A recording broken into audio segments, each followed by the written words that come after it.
Mes chers amis de Café Évangile, Jésus disait à ses disciples, « J'ai encore beaucoup de choses à vous dire, mais pour l'instant vous ne pouvez pas les porter. Quand il viendra, lui, l'Esprit de vérité, il vous conduira dans la vérité tout entière. » Ce passage est toujours d'actualité pour nous tous aujourd'hui, bien chers amis. Dieu veut nous révéler au plus profond de notre conscience les vérités les plus profondes et les plus transformatrices qui émanent de la pensée du Père Céleste. Mais nous ne pouvons pas tout supporter maintenant, pas complètement.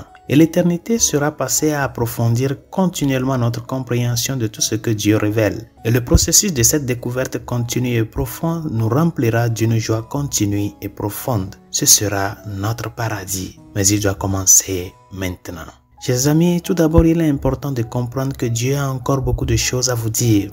Il est intéressant de noter que le fait de savoir tout ce que l'on ne sait pas encore est en soi une forme de connaissance. Savoir qu'il y a tellement plus, que la sagesse de Dieu vous dépasse infiniment, que l'Esprit de Dieu est incomparable au vôtre, est en soi une belle vérité qu'il faut comprendre. Et cette vérité devrait à la fois vous humilier et vous remplir d'une sainte crainte de Dieu et de l'infinie profondeur de la sagesse, de la vérité, de la beauté et de la gloire qu'il renferme.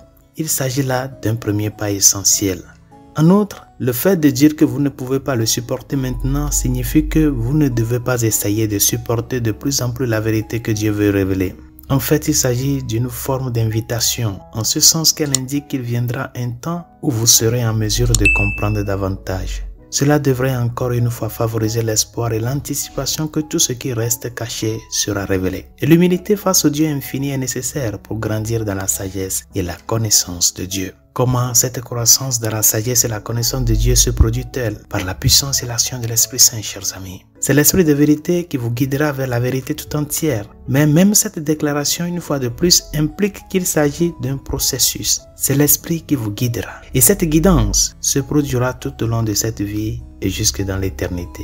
Chers amis, cet enseignement de notre Seigneur soulève la question suivante. Avez-vous commencé le processus? Avez-vous commencé à permettre à l'Esprit Saint de vous guider vers la vérité? Y a-t-il eu des moments concrets dans votre vie où vous avez appris à connaître Dieu d'une manière nouvelle et profonde qui n'aurait pu être possible que par la puissance et l'action de Dieu lui-même? Résolution de ce jour. Le meilleur reste à venir, chers amis. Mais ce meilleur qui reste à venir se prépare déjà dans le présent et se vit déjà comme une anticipation. La vie chrétienne, la vie sacramentelle, est une anticipation de ce que nous vivrons dans ce face-à-face avec le Seigneur. Et dans les sacrements, chers amis, nous vivons la vie même de l'Esprit de Dieu, l'Esprit du Christ que nous avons reçu à la mesure du Christ, c'est-à-dire sans mesure.